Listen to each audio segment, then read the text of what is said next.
ബലാത്സംഗ കേസിലെ മുൻകൂർ ജാമ്യാപേക്ഷയിൽ മുകേഷിനും ഇടവേള ബാബുവിനും ഇന്ന് നിർണായകമാണ്. എറണാകുളം പ്രിൻസിപ്പൽ സെഷൻസ് കോടതിയാണ് ഇന്ന് ഇതുമായി ബന്ധപ്പെട്ട് വിധി പറയുന്നത്. അതേസമയം തനിക്കെതിരെ ആരോപണമുന്നയിച്ച യുവതിക്കെതിരെ നിവിൻ പോളി DGPക്ക് പരാതി നൽകി. ആരോപണത്തിന് പിന്നിൽ ഗൂഢാലോചന ഉണ്ടെന്നാണ് നടന്റെ ആരോപണം. ഡാനി ഇപ്പോൾ വിവരങ്ങൾ പങ്കുവെക്കും. ഡാനി, ഈ നേരത്തെ രഞ്ജിത്തിന്റെ ജാമ്യ ഹർജി പരിഗണിക്കുമ്പോൾ അറസ്റ്റ് ചെയ്യേണ്ട സാഹചര്യമില്ല, ജാമ്യം നൽകേണ്ട സ്റ്റേഷൻ ജാമ്യം കിട്ടുന്ന വകുപ്പുകൾ മാത്രമാണ് ഇതിലുള്ളത് എന്നായിരുന്നു കോടതിയുടെ നിരീക്ഷണം. അതിന്റെ രഞ്ജിത്തിന് ആശ്വാസകരമായിരുന്നു അത്. പക്ഷേ ഈ മുകേഷിനും ഇടവേള ബാബുവിനും മറ്റും കുറച്ചുകൂടി ഗൗരവതരമായ പരാതിയും ആരോപണങ്ങളും ഒക്കെയാണല്ലോ. ചില ഡിജിറ്റൽ തെളിവുകളടക്കം ഹാജരാക്കിയിട്ടുണ്ട് എന്നും ഏതാണ്ട് മനസ്സിലാകുന്ന പശ്ചാത്തലമുണ്ട്. എന്താണ് പ്രതീക്ഷിക്കേണ്ടത്? തീരുമാനത്തിൽ ഈ നടന്മാരുടെ അഭിഭാഷകരുടെ ഈ വിഷയത്തിലെ ഒരു ആത്മവിശ്വാസം എന്താണ്? രഞ്ജിത്ത്, ഇക്കാര്യത്തിൽ മുകേഷിന്റെ പക്കൽ നിന്ന് ഏതെങ്കിലും ഡിജിറ്റൽ തെളിവുകൾ കോടതിക്ക് മുൻപാകെ സമർപ്പിച്ചിട്ടുണ്ട്. മുകേഷ് പറയുന്ന ഒരു കാര്യങ്ങൾ, ഇതിൽ താൻ ഇരയാക്കപ്പെടുകയാണ്, തന്നിൽ നിന്ന് പണം ആവശ്യപ്പെട്ടിട്ടുണ്ട് തുടങ്ങിയതായ കാര്യങ്ങൾ മുകേഷ് നേരത്തെ തന്നെയും പറഞ്ഞിരുന്നു. അതുമായി ബന്ധപ്പെട്ടുകൊണ്ട് ഉള്ള ഒരു തെളിവുകളാണ് മുകേഷ് കൈമാറിയിട്ടുള്ളതെന്നാണ് വ്യക്തമാകുന്നത്. അത്തരം തെളിവുകൾ കഴിഞ്ഞ ദിവസം അഭിഭാഷകൻ കോടതിയിൽ സീൽ ചെയ്ത കവറിൽ സമർപ്പിക്കുകയും ചെയ്തിരുന്നു. മറ്റുള്ളവർ രണ്ടുപേരും, ഇടവേള ബാബുവിന്റെയും അതോടൊപ്പം തന്നെ VS ചന്ദ്രശേഖരന്റെയും എല്ലാം തന്നെ വാദങ്ങൾ തങ്ങളെ മനഃപൂർവ്വം ഈ കേസിൽ കുരുക്കുകയാണ്, ഇവർ ആക്ഷേപിക്കുന്നത് പോലെ, ഇവർ ആരോപിക്കുന്നത് പോലെയുള്ള കുറ്റകൃത്യങ്ങൾ തങ്ങളുടെ ഭാഗത്തു നിന്ന് ഉണ്ടായിട്ടില്ല എന്നതാണ് ഇവർ പറയുന്നത്. അപ്പോൾ ഇത്തരം കാര്യങ്ങളിൽ കഴിഞ്ഞ 2 ദിവസങ്ങളായി കോടതിയിൽ അടച്ചിട്ട മുറിയിൽ കോടതി വാദം കേൾക്കുകയായിരുന്നു. അപ്പോൾ ഇതുമായി ബന്ധപ്പെട്ടുകൊണ്ട് ഈ വാദം കേൾക്കുന്നതിന് ശേഷം കോടതി എന്താണ് ഇതിൽ തീരുമാനമെടുക്കുക എന്നത് സത്യത്തിൽ ഈ ഹേമ കമ്മിറ്റി സംബന്ധിയായി ഉയർന്നു വന്നിരിക്കുന്ന ആരോപണങ്ങൾ, പരാതികൾ ഇതിലെല്ലാം തന്നെ നിർണായകമാണ്. കാരണം കഴിഞ്ഞ ദിവസങ്ങളിൽ ഹേമ കമ്മിറ്റി റിപ്പോർട്ടുമായി ബന്ധപ്പെട്ടുകൊണ്ട് ഉയർന്ന ചോദ്യങ്ങളിൽ അന്വേഷണ സംഘത്തലവൻ തന്നെ ഈ കാര്യങ്ങൾ പറഞ്ഞത്, കോടതി എന്താണ് തീരുമാനമെടുക്കുന്നത് എന്നാണ് ഞങ്ങളും പരിശോധിക്കുന്നതെന്നാണ്. അറസ്റ്റ് ഏതായാലും ഇക്കാര്യത്തിൽ ഉടൻ ഉണ്ടാകില്ല. മറ്റു സാഹചര്യങ്ങൾ, തെളിവുകൾ ഇതെല്ലാം കൂടി പരിശോധിക്കേണ്ടതുണ്ട്. അത് മാത്രവുമല്ല, കോടതിയുടെ ഒരു നിരീക്ഷണം എന്താണ് ഇക്കാര്യത്തിൽ എന്നതും കൂടി തങ്ങൾ പരിശോധിക്കുകയാണ് എന്ന് അവർ വ്യക്തമാക്കുകയും ചെയ്തു. ആ സാഹചര്യത്തിൽ കോടതി ഇന്ന് എടുക്കുന്ന തീരുമാനങ്ങൾ വളരെ നിർണായകമാണ് എന്നത് തന്നെയാണ് ഈ കേസിനെ പ്രസക്തമാക്കുന്നത്. ഇതിൽ നേരത്തെ മണിയൻപിള്ള രാജുവിന്റെ ജാമ്യ ഹർജിയും കോടതി മുൻപാകെ തന്നെ വന്നിരുന്നു. അതിൽ കോടതി പറഞ്ഞിരുന്നത് ഇതിൽ സ്റ്റേഷൻ ജാമ്യം ലഭിക്കാവുന്ന കാര്യങ്ങളാണ് ഇതിൽ വന്നിട്ടുള്ളത്. അപ്പോൾ കോടതിക്ക് മുൻപാകെ മുൻകൂർ ജാമ്യത്തിന് വേണ്ടി പരിഗണിക്കണമോ എന്നതായിരുന്നു കഴിഞ്ഞ ദിവസങ്ങളിൽ കോടതി പരിശോധിക്കുകയും ചെയ്തത്. മണിയൻപിള്ള രാജുവിനെ പോലീസ് സ്റ്റേഷനിൽ എത്തി അവിടെ നിന്ന് ജാമ്യം എടുക്കാവുന്നതാണ്. അപ്പോൾ മറ്റു 3 പേരുടെയും ജാമ്യ ഹർജികളിൽ ഇന്ന് വിധി ഉണ്ടാകും. അത് ഈ കേസിനെ സംബന്ധിച്ചിടത്തോളം വളരെ സുപ്രധാനമാണ്.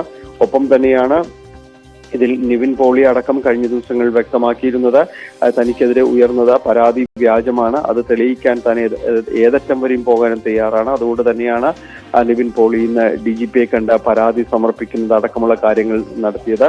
ഒപ്പം തന്നെയും അദ്ദേഹം നിയമപരമായി മുന്നോട്ട് നീങ്ങുന്നുണ്ട്. FIR റദ്ദ് ചെയ്യണമെന്ന് ആവശ്യപ്പെട്ടുകൊണ്ട് അദ്ദേഹം കോടതിയെ സമീപിക്കും. ഇതിനു വേണ്ടിയുള്ള പ്രാഥമിക ചർച്ചകൾ അദ്ദേഹത്തിന്റെ അഭിഭാഷകരുമായി ഇതിനകം തന്നെ അദ്ദേഹം നടത്തി കഴിഞ്ഞിട്ടുണ്ട്. വരും ദിവസങ്ങൾ അതിന്റെ ഒരു കൃത്യമായൊരു ചിത്രവും വ്യക്തമാകും. രഞ്ജിത്ത്, ഡാനി ഇപ്പോൾ തുടരുന്നു. ഡാനി, മറ്റൊന്ന്, ഈ നിവിൻ പോളിയുമായി ബന്ധപ്പെട്ട ആരോപണം, അത് കഴിഞ്ഞ ദിവസം നിവിൻ പോളി മാധ്യമങ്ങളെ കണ്ടിരുന്നു. ശക്തമായ ഭാഷയിൽ ഇത് ഗൂഢാലോചനയാണ് എന്ന് പറഞ്ഞ പശ്ചാത്തലമുണ്ട്. പക്ഷെ നിവിൻ പോളിയുടെ മറ്റൊരു കാര്യം, കുറച്ചുകൂടി ശക്തമായി ഡിഫെൻഡ് ചെയ്യുന്നു ഈ വിഷയത്തെ എന്നുള്ളതാണ്. DGPക്ക് പരാതി നൽകുന്നു, ഗൂഢാലോചനയുണ്ട് എന്ന് പറയുന്നു. ഇതുവരെയുള്ള ഈ ആരോപണങ്ങൾ അവർ വളരെ ഈ പറഞ്ഞതുപോലെ മയക്കുമരുന്ന് കൊടുത്ത് കെട്ടിയിട്ട് പീഡിപ്പിച്ചു, 2 ദിവസം മുറിയിൽ പൂട്ടിയിട്ടു എന്നൊക്കെ പറയുന്നത് അതീവ ഗൗരവതരമാണ്. പക്ഷേ നിവിൻ പോളിയുടേതായ ചില വാദങ്ങളുണ്ട് ഈ കേസിൽ എന്നല്ലേ വ്യക്തമാകുന്നത്? അങ്ങനെ തന്നെയാണ് രഞ്ജിത്ത്. കാരണം നിവിൻ പോളി കൃത്യമായിട്ട് തന്നെ, അതായത് നമുക്കറിയാം, ഈ വിവാദങ്ങൾ ഉയർന്ന, ഈ ആരോപണം ഉയർന്ന, പരാതി ഉയർന്ന മണിക്കൂറുകൾക്കുള്ളിൽ തന്നെ നിവിൻ പോളി മാധ്യമങ്ങളെ അഭിമുഖീകരിക്കാൻ തയ്യാറായി. വന്ന് പറഞ്ഞതും ഇത്തരം കാര്യങ്ങളിൽ ചില കാര്യങ്ങൾ, ഗൂഢാലോചനകളുണ്ട്, ഇവർ ആരോപിക്കുന്ന പോലുള്ള കാര്യങ്ങൾ തന്റെ ഭാഗത്തുനിന്ന് ഉണ്ടായിട്ടില്ല എന്നതടക്കമുള്ള കാര്യങ്ങൾ പറയുന്നുണ്ട്. പക്ഷെ അതിനൊരു മറുവാദം എന്ന് പറയുന്നത്, കഴിഞ്ഞ നാളുകൾക്ക് മുൻപ് ഇവർ നേരത്തെ നൽകിയ പരാതി അത് ഉന്നുകൽ പോലീസിലേക്ക് അത് കൈമാറുന്നു. ഈ കൈമാറിയ പരാതിയിൽ തുടർ നടപടികൾ ഉണ്ടായില്ല എന്നാണ് അവർ പറയുന്നത്. അതിനുശേഷം പിന്നീട് ഹെമ കമ്മിറ്റി വന്നതിന്റെ പശ്ചാത്തലത്തിലാണ് ഈ പരാതിക്ക് ഗൗരവമേറുന്നതും മറ്റു കാര്യങ്ങളിലേക്ക് കടക്കും. അപ്പോൾ പോലീസിന്റെ ഭാഗത്ത് നിന്ന് തുടക്കത്തിൽ വീഴ്ചയുണ്ടായി എന്ന പരാതിക്കാരി ആരോപിക്കുന്നുണ്ട്. ഒരു നടപടിയും ഉണ്ടായില്ല എന്ന് പറയുന്നു. അതോടൊപ്പം തന്നെയാണ് ഇവർ പറയുന്നത് തന്റെ പക്കൽ ഇത് തെളിയിക്കാൻ കഴിയുന്നതൊന്നും തന്നെ ഇല്ല. ഈ രേഖകളെല്ലാം തന്നെ തന്റെ ഫോൺ അടക്കം നിവിൻ പോളിയും സംഘവും പിടിച്ചു വെച്ചിരിക്കുകയാണ് എന്നതൊരു കാര്യം കൂടി അവർ കൂട്ടിച്ചേർക്കുന്നുണ്ട്. അപ്പോൾ ഈ ഒരു കാര്യത്തിൽ കൃത്യമായ രീതിയിലുള്ള വിശദീകരണങ്ങളും കാര്യങ്ങളും എല്ലാം തന്നെയും വേണ്ടിവരും. അന്വേഷണ സംഘത്തിന് അതുമായി ബന്ധപ്പെട്ടുകൊണ്ട് അന്വേഷണം നടത്തേണ്ടിയും വരും.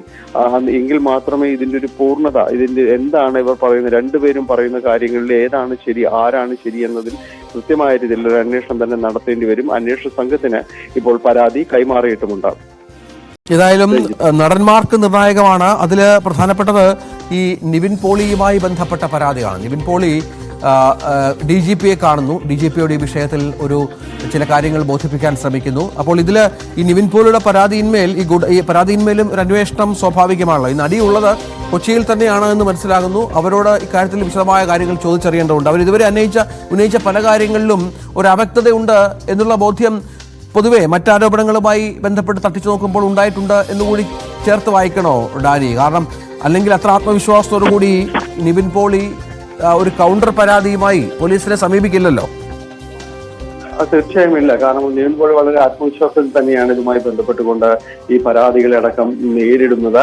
അതുകൊണ്ട് തന്നെയാണ് അദ്ദേഹം പറയുന്നത് താൻ അതിന് തയ്യാറാണ് എന്നതടക്കമുള്ള കാര്യങ്ങൾ അന്വേഷണം തന്റെ ഭാഗത്തു നിന്ന് തന്നെ ആണ് ഇതിൽ വരുന്നത് എന്ന് അദ്ദേഹം ആവശ്യപ്പെടുകയും അന്വേഷണം നടത്തണമെന്ന് അദ്ദേഹം തന്നെ ആവശ്യപ്പെടുകയും ചെയ്തിരിക്കുന്നു. വളരെ ആത്മവിശ്വാസത്തിൽ നിവിൻ പോളി പോകുമ്പോൾ പരാതിക്കാരി പറയുന്നത് താൻ ഏത് അന്വേഷണവും നേരിടും, നുണപരിശോധന അടക്കം തയ്യാറാണ് എന്നാണ് പരാതിക്കാരിയുടെ ഒരു നിലപാട്. അതാണ് സാഹചര്യം. ഏതായാലും നടന്മാർക്ക് ഇന്ന് നിർണായകമാണ് എന്ന് തന്നെ ഇതിനോട് ചേർത്ത് വായിക്കണം. നിരവധി കേസുകളുണ്ട്. നമുക്കറിയാം ഏതാണ്ട് 19ഓളം കേസുകൾ ഇതിനകം തന്നെ ഈ ഇത്തരത്തിലുള്ള പീഡനം, സിനിമാ രംഗത്തെ പീഡനവുമായി ബന്ധപ്പെട്ട്, ബലാത്സംഗവുമായി ബന്ധപ്പെട്ട്, കാസ്റ്റിംഗ് കൗച്ചുമായി ബന്ധപ്പെട്ട് ഏതാണ്ട് 19ഓളം പരാതികൾ ഇപ്പോൾ പോലീസിന്റെ പക്കലുണ്ട്. ഒരു പ്രത്യേക അന്വേഷണ സംഘം, സ്പെഷ്യൽ ഇൻവെസ്റ്റിഗേഷൻ ടീം ഇത് അന്വേഷിച്ചുകൊണ്ടിരിക്കുകയാണ്. മിക്ക പരാതികളും ഈ ടീമിന് കൈമാറുകയാണ്. അതായത് സ്റ്റേഷനുകളെത്തുന്ന മിക്ക പരാതികളും ഈ ടീമിന് കൈമാറുക തന്നെയാണ് ചെയ്യുന്നത് എന്നുകൂടി ഇതിലൂടെ ചേർത്ത് വായിക്കണം. ഏതായാലും കുറ്റാരോപിതരായ നടന്മാർക്ക് ഇന്ന് നിർണായകമാണ്. നടന്മാരുടെ ജാമ്യാപേക്ഷയിൽ കോടതിയുടെ തീരുമാനമുണ്ടാകും. അതിൽ മുകേഷുമായി ബന്ധപ്പെട്ട കാര്യങ്ങളുണ്ടാകും. ഇടവേള ബാബുവുമായി ബന്ധപ്പെട്ട ജാമ്യ ഹർജിയിൽ തീരുമാനമുണ്ടാകും. മറ്റൊന്നാണ് ഈ ഒമർ ലുലുവിനെതിരെയും പീഡന ആരോപണം തന്നെ യുവനടി ഉന്നയിച്ച സാഹചര്യമുണ്ട്. നേരത്തെ ഈ വിഷയത്തിൽ ഒമർ ലുലുവിന് ഒരു ജാമ്യം നൽകിയിരുന്നു കോടതി. മറ്റൊന്ന് നിവിൻ പോളിയുടെ പരാതിയാണ്. നിവിൻ പോളി ഈ പറഞ്ഞതുപോലെ ഈ നടിക്കെതിരെ ഈ യുവതിക്കെതിരെ ഒരു കൗണ്ടർ പരാതി നൽകുന്നു എന്നുള്ള പ്രധാനപ്പെട്ട കാര്യമാണ്. ഒമർ ലുലുവിന്റെ വിഷയത്തിൽ യുവതിയെ ബലാത്സംഗം ചെയ്തുവെന്ന കേസിൽ ഒമർ ലുലുവിന് മുൻകൂർ ജാമ്യാപേക്ഷയിലും ഹൈക്കോടതി എന്ന് വിധി പറയുന്നുണ്ട്. വിശദമായ വാദം കേട്ടേക്കുമെന്നും മനസ്സിലാക്കുന്നു. നെടുമ്പാശ്ശേരി പോലീസ് രജിസ്റ്റർ ചെയ്ത കേസിലെ ഏക പ്രതിയാണ് ഒമർ ലുലു. നേരത്തെ ഹൈക്കോടതി ഇതുമായി ബന്ധപ്പെട്ട ചില തീരുമാനങ്ങൾ എടുത്ത പശ്ചാത്തലം കൂടി ഇതിനോട് ചേർത്ത് വായിക്കണം. അങ്ങനെ നടന്മാർക്കെതിരെ നടന്മാരുടെ വിഷയത്തിൽ എന്താണ് കോടതി പറയുക എന്നുള്ളതാണ് ഇനിയുള്ള നിയമ പോരാട്ടങ്ങളിൽ ഏറ്റവും പ്രധാനമായി മാറുക എന്നതുകൂടി ഇതിനോട് ചേർത്ത് വായിക്കണം. ഡാനി പോളാണ് വിവരങ്ങൾ പങ്കുവച്ചുകൊണ്ടിരിക്കുന്നത്.